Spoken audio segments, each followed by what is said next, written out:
Bonjour tout le monde. Cette capsule a comme but de vous aider à effectuer les exercices sur les propriétés des fonctions et en particulier en faisant avec vous le numéro 2A de la page 13.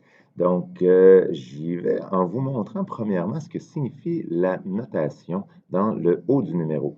On parle de la notation fonctionnelle. C'est une notation que vous croiserez occasionnellement et le plus important, c'est de remarquer que cette notation-là vous fournit la règle ici de la fonction et vous êtes plus familier avec cette notation-là encadrée, donc il s'agit de la règle ou de l'équation de la situation. Les autres informations sont pour donner le nom de la fonction et vous donner dans quel ensemble sont pigés, en fait, quel est l'ensemble de départ et quel est l'ensemble d'arrivée. L'ensemble de départ, c'est l'ensemble dans lequel on pige la valeur du x et l'ensemble d'arrivée, c'est les valeurs possibles pour la réponse, donc pour y. Donc, ça veut simplement dire que dans cette situation-là, les x sont des nombres réels et après avoir effectué la règle, le y que ça va donner va être un nombre réel.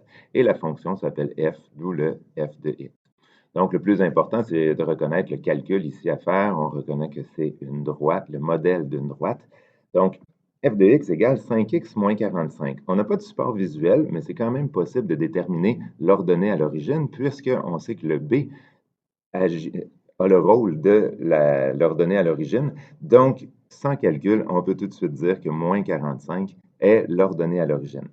Toutefois, pour trouver l'abscisse à l'origine, là où les abscisses à l'origine, là, il faut se rappeler ce que c'est. Donc, l'abscisse à l'origine, un rappel, c'est le croisement du graphique de la droite avec l'axe des x plutôt. Donc, on veut savoir à quel endroit la droite croise l'axe des x.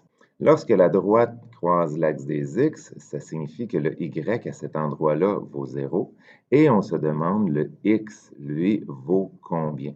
Autrement dit, si je faisais un graphique pour illustrer la situation, on sait que la valeur initiale est de moins 45, donc le graphique va commencer dans la partie négative de l'axe des Y vis-à-vis moins 45. On sait que le taux de variation étant 5, ça va être une droite croissante. Donc, si on imagine une droite croissante, nous, ce qu'on cherche, c'est à quel endroit ici elle va venir croiser l'axe des X, cette fameuse droite. Donc, on cherche la valeur du X lorsque le Y vaut 0. Donc, on prend notre règle, qui est f de X égale 5X moins 45. Et tout simplement, par un travail de remplacement du y par la valeur 0, on va pouvoir isoler la valeur du x recherchée. Alors, plus 45 de chaque côté va donner 45 égale 5x. Division par 5 de chaque côté va donner x égale 9.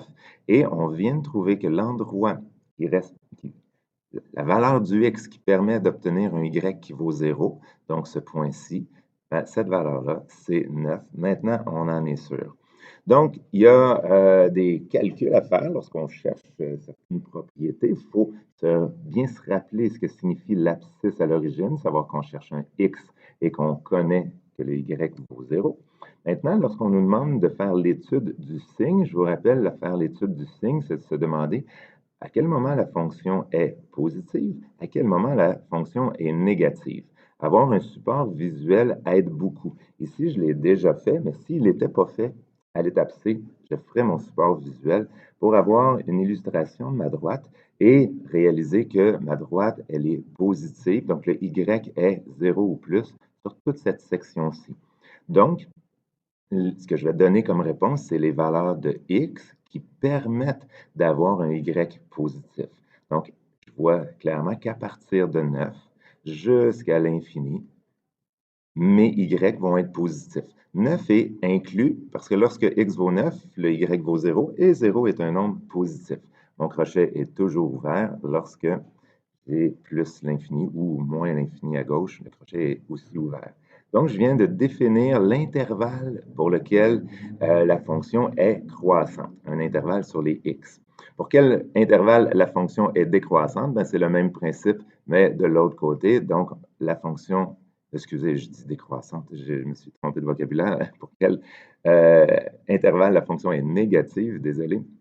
Et ici, je parlais de positive, à ne pas mêler avec croissance et décroissance. Donc là, je cherche à quel moment la fonction est négative. Je vois que la fonction est négative ici. Donc, quelles sont les valeurs de x qui vont donner un y négatif?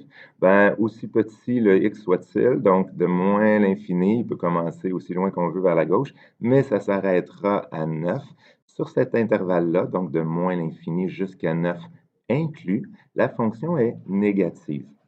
Le 9 est inclus dans le négatif également. Je vous rappelle que lorsque x vaut 9, y vaut 0.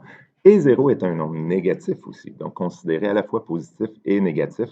Donc le 9 est inclus dans les deux intervalles. Et on a terminé notre étude du signe en donnant nos intervalles pour le signe positif et le signe négatif. J'espère que ça vous aidera à continuer les autres problèmes. Alors, à bientôt.